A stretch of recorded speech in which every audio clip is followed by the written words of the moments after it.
How to comment photo in TikTok. Hi everyone, this is Alana from Create, Login and Delete. Let's jump right into the video. First, open TikTok app on your device.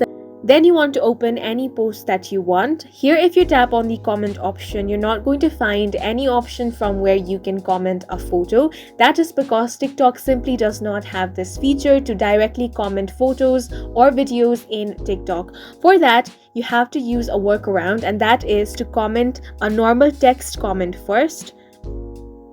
After that, you want to tap on the reply button to this comment. Then tap on the video icon. Now you can either click a photo or a video from here or tap on upload.